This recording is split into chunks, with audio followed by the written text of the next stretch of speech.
જય શ્રી કૃષ્ણ. સર્વ વૈષ્ણવોને મારા ભગવત સ્મરણ. પુષ્ટિ સત્સંગ ચેનલમાં આપ સર્વ વૈષ્ણવજનોનું સ્વાગત કરું છું. શ્રી વલ્લભાધીશ કી જય. વૈષ્ણવો, આજે આપણે સત્સંગમાં પુષ્ટિ માર્ગમાં જે બીજી દીક્ષા એટલે કે બ્રહ્મ સંબંધ દીક્ષા છે એના વિશે જાણીશું. આ બ્રહ્મ સંબંધ છે એની દીક્ષા કોણ અને ક્યારે છે એ લઈ શકે છે, કોણ લઈ શકે, ક્યારે લઈ શકે છે એ જાણીશું. સાથે સાથે વૈષ્ણવો, બ્રહ્મ સંબંધની દીક્ષા છે એ કોણ આપી શકે એ પણ આપણે જાણીશું. તો વૈષ્ણવો, સત્સંગની શરૂઆત કરીએ એ પહેલા આપ સર્વને વિનંતી કરી દઉં કે હજુ સુધી આપે પુષ્ટિ સત્સંગ ચેનલને સબસ્ક્રાઇબ ન કરી હોય તો અવશ્ય કરી લેજો, જેથી પુષ્ટિ માર્ગને લગતા બધા જ સત્સંગો છે તમને આ ચેનલ દ્વારા સાંભળવા મળશે.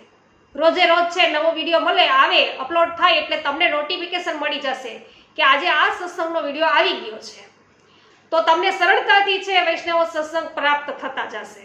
સાથે સાથે તમને સત્સંગમાં આનંદ આવે, કોઈ સારી માહિતી મળે તો વિડીયોને લાઈક, કમેન્ટ અને શેર કરવાનું ભૂલશો નહીં, જેથી દરેક વૈષ્ણવો આ સત્સંગનો લાભ પ્રાપ્ત થાય. તો આપણે સત્સંગની શરૂઆત કરીએ કે ભાઈ પુષ્ટિ માર્ગની બીજી દીક્ષા બ્રહ્મ સંબંધ દીક્ષા છે અને તેને સમર્પણ દીક્ષા પણ કહેવામાં આવે છે. તો જે મનુષ્ય આ બ્રહ્મ સંબંધની દીક્ષા છે કોણ અને ક્યારે લઈ શકે છે એની વાત કરીએ તો જે મનુષ્ય ભગવાન શ્રી કૃષ્ણને પોતાનું સર્વસ્વ સમર્પણ કરી તેમનો સેવક બની તેમની સેવામાં પૂરેપૂરો સમર્પિત થવા તૈયાર હોય તે જ બ્રહ્મ સંબંધની દીક્ષા લઈ શકે છે.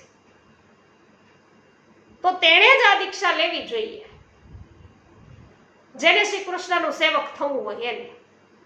તો જેનાથી બ્રહ્મ સંબંધ લીધા પછી શ્રી ઠાકોરજીની પૂરેપૂરી સેવા બની શકે તેમ ન હોય તેણે આ દીક્ષા છે લેવી જોઈએ નહીં. આ દીક્ષા સમર્પિત જીવન જીવવા માટે કરવામાં આવતી પ્રતિજ્ઞા છે, તો તે પ્રતિજ્ઞાનું પાલન કરવાની મોટી જવાબદારી છે. તો કેટલાક એવું માને છે કે ઘરમાં બધાને આ દીક્ષા એટલા માટે અપાવવી જોઈએ કે જેથી તેમના હાથનું ખાનપાન થઈ શકે. તો આવો વિચાર બરાબર નથી. કેટલાક એમ પણ માને છે કે બ્રહ્મ સંબંધની દીક્ષા લીધી એટલે કશું કરવાનું બાકી હવે રહેતું નથી, મૃત્યુ પછી ગોલોકવાસ થશે તો નવો જન્મ લેવો પડશે નહીં. આ વાત પણ બરાબર નથી. બ્રહ્મ સંબંધની દીક્ષા એ ગોલોકમાં જવા માટેનો પાસપોર્ટ નથી. તો ઉપરની બાબતો આ બધી સમજી અને જ્યારે વ્યક્તિ બરાબર સમજદાર થાય અને સેવા કરવાના આગ્રહવાળી થાય ત્યારે જ તેણે આ દીક્ષા છે લેવી જોઈએ. હાલ છે વૈષ્ણવો, બાળપણમાં આ દીક્ષા છે આપવાનો પ્રકાર છે એ વિચારવા જેવો છે, પણ કદાચ વૈષ્ણવો એમાં ભક્તિ બીજ હશે રોપાયેલું અથવા તો પુષ્ટિ જીવ હશે, દેવી જીવ હોઈ શકે, એવું બની શકે.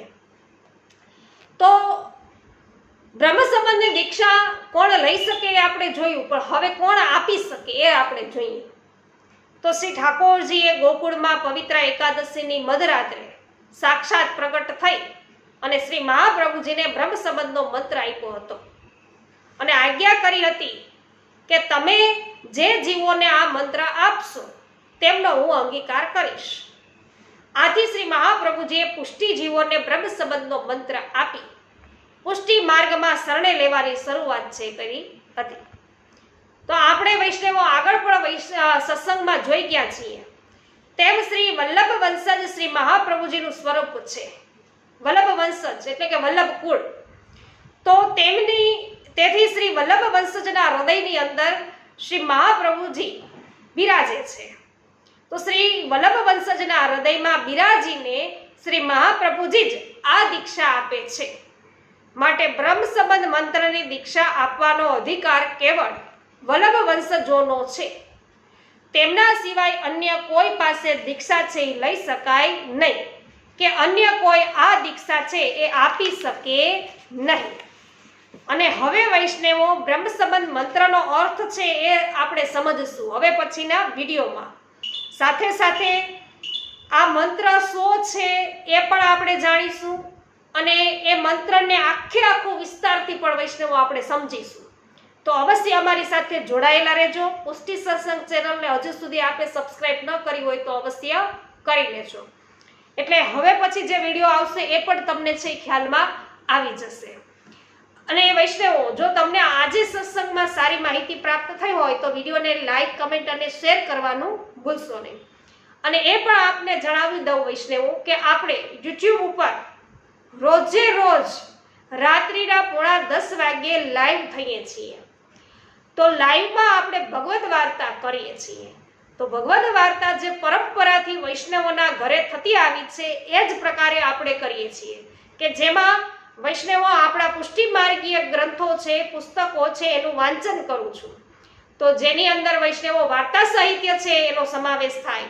શ્રીમદ ભાગવત વાર્તા સાહિત્યમાં 84,252 વૈષ્ણવોની વાર્તા, પછી શ્રી મહાપ્રભુજી રચિત 16 ગ્રંથ, એ સિવાય વૈષ્ણવો આ સેવા વિશે જે રાગ ભોગ શૃંગાર છે એ ઋતુ ઉત્સવ મનોરથો વિશે પણ આપણે પુસ્તકોનું વાંચન કરીએ છીએ. વલ્લભ આખ્યાન પણ આપણે વૈષ્ણવો વાંચન કરીએ છીએ. તો અવશ્ય આ બધા જ પુસ્તકો વૈષ્ણવો તમને પણ છે અમારી સાથે પુષ્ટિ સત્સંગમાં લાઈવ ભગવદ વાર્તામાં જોડાશો તો અવશ્ય સાંભળવા મળશે. તો રોજે રોજ અવશ્ય લાઈવ ભગવદ વાર્તામાં ઉપસ્થિત થજો. આજે સર્વને મારા જય શ્રી કૃષ્ણ. શ્રી વલ્લભાધીશ કી જય.